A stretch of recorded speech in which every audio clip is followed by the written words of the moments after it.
रेणु मिश्रा पौराणिक कथा YouTube channel आप सबों का हार्दिक अभिनंदन करती है। आज मैं आप सबों को सोमवती अमावस्या व्रत की कहानी सुनाने जा रही हूँ। सोमवती अमावस्या जो है सो अमावस्या अगर सोमवारी के दिन पड़ता है तो वही सोमवती अमावस्या हुआ।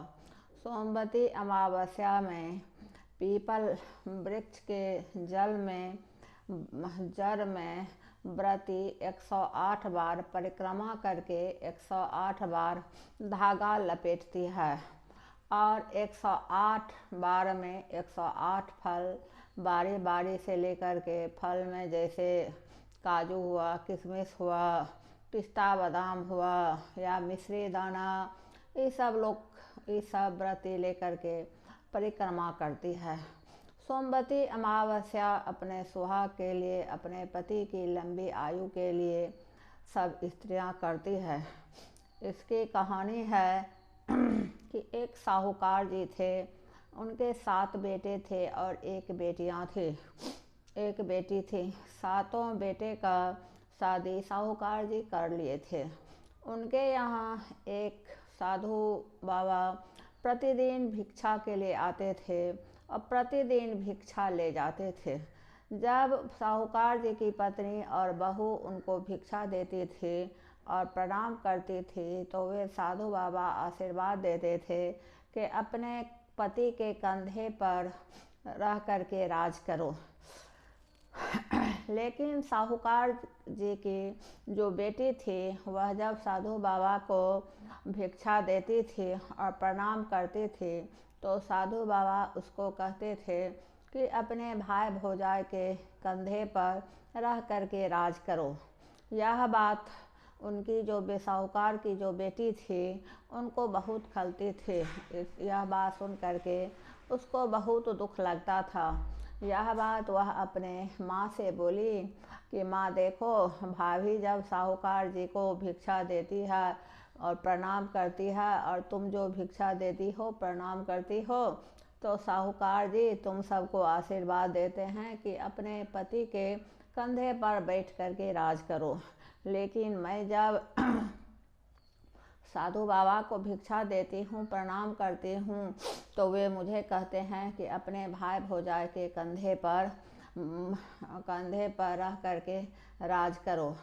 उसकी माँ बोली कि ठीक है, अब जो साधु बाबा आएंगे और जब यह बात तुमको बोलेंगे तो हमको बोलना। फिर दूसरे दिन साधु बाबा आए और यही बात बोले, यही आशीर्वाद उसको दिए कि अपने भाई भौजाई के कंधे पर रख करके राज करो। उसकी माँ बोली कि साधु बाबा यह बात आप इसको क्यों कहते हैं? तब साधु बाबा बोले कि मैं क्या करूं, इसके भाग्य में सुहाग नहीं लिखा है तो मैं क्या करूं। तब उसकी माँ बोली कि हे साधु बाबा, इसका कोई उपाय बताइए। तो वे साधु बाबा बोले बहुत दूर नदी के किनारे एक शोभा धोबिन रहती है, वह अगर इसको सुहाग देगी तो इसको सुहाग हो जाएगा। तो उसकी माँ बोली कि वह कहाँ रहती है? तो वह वही समुद्र के किनारे बतलाए, बहुत दूर के बारे में बतलाए। तो बोली कि ठीक है। उसकी माँ बोली कि ठीक है। उस बच्चे के 7 भाई को उसकी माँ बोली शोभा धोबिन के यहाँ ले जाने के लिए, लेकिन उसका 6 भाई तैयार नहीं हुआ। एक भाई जो था वह तैयार हो गया और वह अपने बहन को लेकर के शोभा धोबिन के यहाँ जाने लगा। तो रास्ते में एक बहुत बड़ा पीपल का पेड़ था। यह दोनों भाई बहन थक गई थी और थक करके वहाँ बैठ गए। उस पेड़ के ऊपर हंसिनी का बच्चा था, बहुत बच्चा था। एक सांप उधर से आया और वह पीपल के पेड़ पर चढ़ने लगा। जब वह सांप पीपल के पेड़ पर चढ़ने लगा तो बहन भाई से बोली कि भैया देखो, ऊपर पर पक्षी का बच्चा है, उसको यह सांप मार करके खा जाएगा, उसको बचाना चाहिए। तब वह दोनों भाई बहन मिलकर के वह सांप को मार दिया। उधर से हंसिनी का जोड़ा आया और खून देखा सांप जो मरा था उसको हुआ, हंस हंसिनी के जोड़ा को हुआ कि यह दोनों भाई बहन मिल करके मेरे बच्चे को मार दिया है। दोनों हंस हंसिनी मिल करके और वो दोनों भाई बहन के पैर में चोंच मारने लगा। तब दोनों भाई बहन बोले कि मैंने आपके बच्चे को नहीं मारा है, मैंने सांप को मारा है। और यह देखिए कि सांप ऊपर जा रहा था और वही जो सांप मरा है उसका खून है, और वह एक बांस के टोकरी से उस सांप को मार करके ढक करके रखी थी।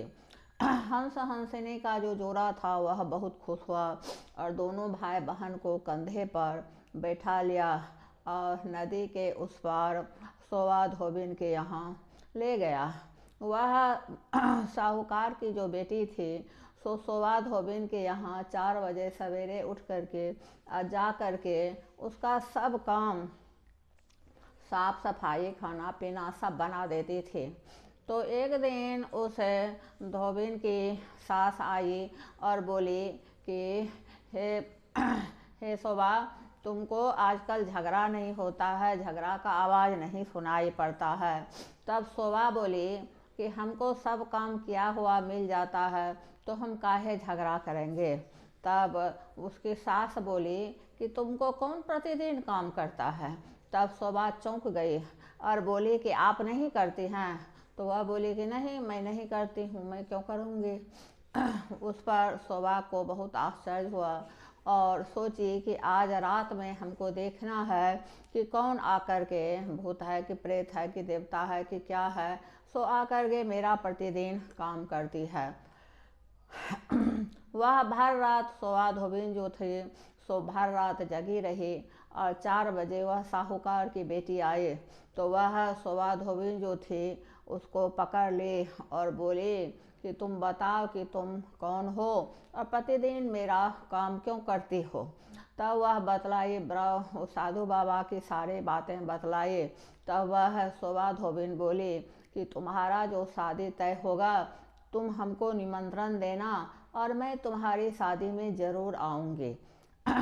यह सब हुआ। तब दोनों भाई बहन अपने घर को लौट आए और उसका जो भाई था उसके लिए एक लड़का चुना और शादी का दिन तय हुआ। शादी का दिन तय हुआ। तब सोवा धोबिन को भी निमंत्रण गया और उसके शादी में सोवा धोबिन भी आई। जब उसका शादी हो गया, साहूकार की बेटी का जब शादी हो गया तो एक सांप आया और वह साहूकार के दामाद को डस लिया। उसका पति, उस लड़की का पति जो था वह मर गया। तब वह सोवा धोबिन जो थे वह संकल्प करके अपने हाथ में जल लेकर के और उसके पति के मुंह में दी। उसका पति उठ खड़ा हुआ, वह सुहाग दे तो वह उठ करके उसका पति खड़ा हुआ और वह साहूकार की बेटी दामाद जो थी सो उस दिन से उसी सोवा धोबिन के बगल में अपना रहने लगी और खुशहाल जीवन व्यतीत करने लगी। और उस दिन से उसकी जो साहूकार की पत्नी थी, बहू थी, वह भी सोमवती अमावस्या का व्रत करने लगी। और उसी दिन से स्त्रियां अपने पति की लंबी आयु के लिए, अपनी अचल सुहाग के लिए पीपल के पेड़ में सोमवती अमावस्या में परिक्रमा करती है और सोमवती अमावस्या व्रत करती है। अगर मेरा कहानी आप लोगों को अच्छा लगे तो मेरे चैनल को आप लोग सब्सक्राइब कीजिए, लाइक कीजिए, कमेंट कीजिए। धन्यवाद।